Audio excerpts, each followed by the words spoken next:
bienvenue sur la chaîne Monkey EDC. Aujourd'hui, on va faire un petit rétex, le rétex d'un sac de la marque Inotox. Donc c'est des sacs, cette marque-là, vous la trouvez très souvent sur les sites chinois, AliExpress, on peut aussi le trouver sur Amazon, Cdiscount, enfin bon, c'est assez répandu comme marque. Pour un prix d'achat qui est vraiment raisonnable, puisque pour ce sac-là, j'ai payé ça, je crois, à l'époque 25 euros, 25 euros et quelques. Je crois que même celui-là vient directement de AliExpress, donc il y avait une promotion avec les frais de port qui étaient gratuits à l'époque. Bon, il avait mis un petit peu de temps pour arriver, comme toujours chez AliExpress, mais ça avait permis de pouvoir bénéficier de ce petit sac-là. Alors, à l'époque, j'étais à la recherche d'un sac que je puisse mettre dans la voiture, sur le siège passager, pour avoir un accès plus rapide lorsque je me déplaçais en voiture, puisque, comme vous avez pu le constater, je passe pas mal de temps dans ma voiture. Et donc, du coup, ça devient mon bureau annexe, en fait, hein, voilà. Donc, il me fallait un sac qui puisse se mettre sur le siège passager. Et alors, la petite astuce que j'avais trouvée, c'est que donc ce sac-là est équipé d'une lanière. Et donc, je clipsais la lanière sur les côtés et je l'accrochais en haut à l'appui-tête du siège de la voiture passager, ce qui permettait une stabilité du sac, même en mouvement, en circulation. Il ne se renversait pas, et donc du coup j'avais comme une sorte de gros vide-poche et d'un accès facile à tout ce que j'avais besoin dans ce sac là. C'est pour ça que je cherchais donc un sac de forme un petit peu debout comme celui-là, voilà, avec beaucoup de poches pour pouvoir y ranger différentes choses, voilà, et même ainsi qu'une poche à l'arrière. Donc, ce sac-là, ça fait à peu près maintenant 1 an et demi que je l'utilise assez régulièrement. Il vient souvent en complément avec sac à dos que je vous avais déjà montré dans une vidéo. Mon sac en cuir que j'utilise aussi assez régulièrement, un besace en cuir. Et celui-là, en fait, était le compromis entre la forme d'un sac à dos et l'emport d'un sac bandoulière comme un messenger bag. Voilà. Donc c'était un petit peu l'intérêt, c'est pour ça que j'avais pris ça. Alors, honnêtement, donc mes sacs de travail, puisque je l'utilise pour le travail, sont à peu près constitués à l'intérieur de la même chose. On pourra regarder, mais bon, il n'y a rien de particulier qui change par rapport à tout ce que vous avez pu voir jusqu'à présent. Par contre, ce qui était super intéressant là-dessus, c'est le phénomène de toujours la même chose, l'organisation et de pouvoir partager dans différentes poches et dans différents éléments les items que je transportais avec moi pour le travail. Donc, une poche à l'avant ici, facile d'accès pour pouvoir y ranger. Ben, moi, j'y rangeais assez régulièrement un téléphone ou alors un petit carnet, bloc-notes pour pouvoir y saisir des choses. Voilà. On va y retrouver ici une petite pochette. Alors, voilà. On va y retrouver ici une petite pochette dans laquelle j'y rentre un petit peu tout ce qui est fourre-tout, stylo de secours, Sharpie, voilà, des choses comme ça que je rangeais là-dedans. Voilà, donc là, le Sharpie, je l'ai dans ma poche puisque c'est la veste de travail que j'avais hier, donc je l'avais mis dedans pour marquer des choses sur des cartons. Mais bon, voilà, souvent, la plupart du temps, c'est rangé là. Je le sors au moment lorsque j'en ai besoin. Donc voilà, Sharpie, stylos divers et multiples. Voilà, donc là-dedans, j'ai mis un petit peu tout ce qui est plutôt ces choses-là. Voilà. On va retrouver ici une grande poche. Alors, les fermetures sont bien sûr pas du Waikaka, mais sont des copies de Waikaka et ont une très bonne prise en main, ouais, avec des gros, comment ça s'appelle, voilà, des petites, voilà, pour le tenir et l'ouvrir facilement. Donc c'est facile d'accès. Lorsque vous êtes en voiture, vous voyez, vous prenez d'une main, hop, voilà, vous faites comme ça, vous pouvez sortir ce que vous avez besoin de sortir si jamais vous avez besoin de sortir un truc et l'autre main est occupée. Voilà. Donc ici, ben, on va retrouver ma trousse d'essai classique. Celle-là, maintenant, vous commencez à la connaître par cœur. Elle n'a pas évolué. Hein. Juste, bien sûr, je vous rappelle le retour de notre cher ami Laserman qui est revenu de SAV. Voilà, qui fonctionne très bien. Toujours la même chose. Donc, backup, câble de connexion, petits outils. Donc, ça, vous le connaissez déjà. On va retrouver, donc, à partir ici, donc un grand zip.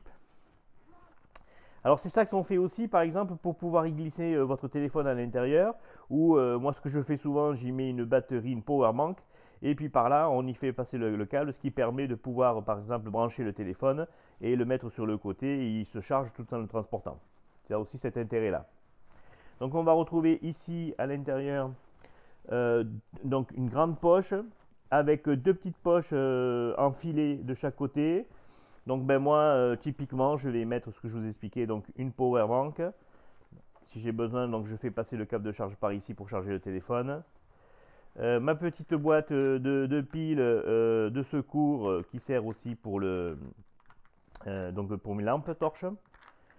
Et puis une petite lampe ici. Alors celle-là, souvent on me demande pourquoi j'ai cette lampe là. En fait, je vous explique un truc très simple.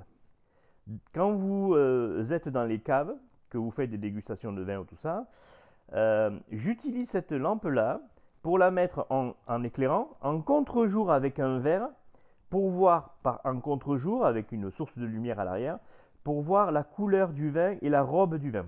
Voilà. Voilà pourquoi, essentiellement, j'utilise cette lampe. Donc, ce n'est pas une lampe qui est faite pour faire un jet de projection, c'est juste pour apporter un halo de lumière qui sert par exemple en contre-jour à travers le verre de pouvoir regarder la robe du vin. Voilà pourquoi j'utilise cette lampe là et pourquoi elle est dans mon sac de travail.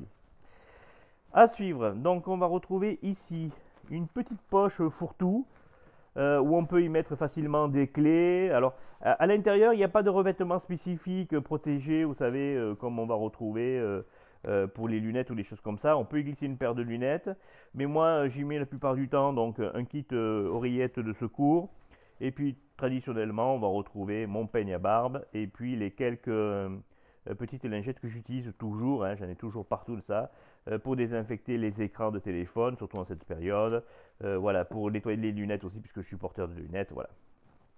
On va retrouver donc de chaque côté ici donc une grande poche. La plupart du temps, j'y mets une bouteille, j'y glisse une bouteille d'eau lorsque j'ai besoin de me déplacer. Sinon, le reste du temps, je peux y glisser le trépied que j'utilise pour faire les vidéos. Voilà, parce que je l'utilise aussi pour faire des photos lorsque je me déplace, des photos publicitaires. On va retrouver donc ici une autre poche rectangulaire. Donc, même chose, vous savez, lorsque je charge mon téléphone, je le glisse là-dedans avec le câble qui sort là et la power bank à l'intérieur. Voilà, ça me permet de charger tout en me déplaçant si jamais j'ai besoin de me déplacer et qu'il me manque un peu de batterie. Sinon, le reste du temps, il se charge dans la voiture. À l'intérieur, donc, on va y retrouver une grande poche avec au fond, il y a un renfort pour pouvoir permettre au sac, donc c'est ça qui m'intéressait dessus, c'est le sac qui tient debout, hein, voilà, donc une fois qu'il est chargé, il tient bien debout, et ça c'est super pratique, vous pouvez le poser au sol, voilà, ça ne s'écroule pas, il y a quand même une plus grande tenue lorsque vous avez besoin d'accéder aux choses quand c'est bien droit comme ça, hein, voilà. Donc on va y retrouver toujours mon petit bloc notes, voilà, classique, hein, voilà. Alors là, des fois je la porte, des fois je la porte pas. Une petite tablette que j'utilise en complément de mes téléphones lorsque j'ai besoin de montrer quelque chose à un client, donc quelque chose de beaucoup plus grand. Voilà, j'utilise ça. Voilà, je la prends pas tout le temps, hein. Toujours mon petit sac typique Covid-19, voilà, hein, ça vous le trouverez partout, mes sacs où il se transporte, il se déplace de sac en sac, vous le trouverez partout, surtout en ce moment, tant que la situation reste la même. On a donc ici une partie, une autre grande poche qui est exactement la même que celle-ci, avec même chose, des petits rangements enfilés de chaque côté, plus la grande poche. Donc là, typiquement, je vais y mettre ma petite trousse Bobologie. Et puis à côté, il n'y a rien de particulier. Ah, si j'ai une bêtise, un petit paquet de post-it, parce que j'utilise beaucoup de post-it lorsque j'ai besoin de rajouter des choses sur les documents. Et puis donc à l'arrière, cette grande poche qui va jusqu'au fond du sac, qui permet d'y ranger, pourquoi pas un petit top, un petit ordinateur, hein, on peut y glisser là-dessus si on ne veut pas le glisser là-dedans. Et puis moi généralement j'y mets des documents qui dépassent un petit peu plus, des styles à format A4, hein, mais qui dépassent un peu en hauteur. Là j'y mets facilement d'accès mon agenda, Même si j'ai une tablette, même si j'ai un ordinateur, même si j'ai des smartphones, j'aime toujours avoir avec moi un agenda pour écrire les choses. Je suis encore, entre guillemets, de la vieille école. Un agenda et puis un stylo, pour moi, c'est la base du travail. Vraiment là-dessus, c'est rapide de mise en œuvre, on peut y noter des choses. Rien après ne nous empêche, via l'intermédiaire d'applications smartphone, de pouvoir prendre des photos ou scanner des photos de documents pour pouvoir les transférer si on a besoin. Mais la base, ça reste quand même pour moi un agenda, un bloc-notes, un stylo. Voilà. Ça, c'est la base, je trouve, pour moi, pour le travail. Et je pense que nous sommes assez nombreux dans ce style-là. Et puis, bah, là, c'est le journal de hier, Le Monde. Je ne lis pas que ça, mais bon, celui-là, voilà.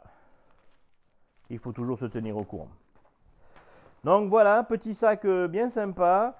Alors, une fois que par contre il est vidé, surtout s'il y a un peu de poids à l'avant, il a tendance à bouger un peu, mais une fois qu'il est rempli, il ne bouge pas. Voilà, il y a une bonne prise en main dessus.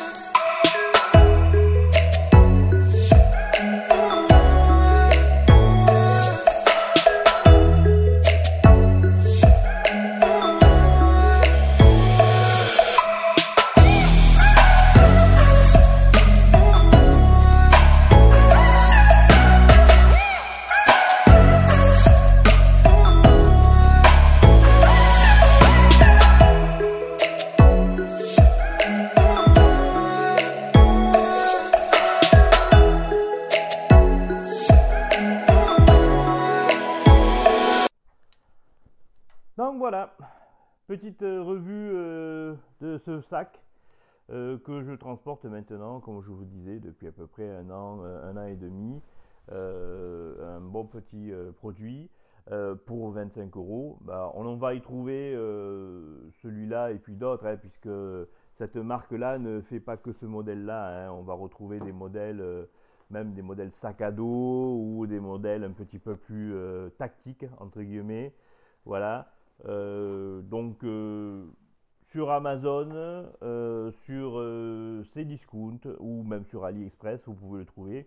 Si vous n'êtes pas pressé, vous pouvez le prendre sur AliExpress. Vous le toucherez peut-être quelques euros moins cher.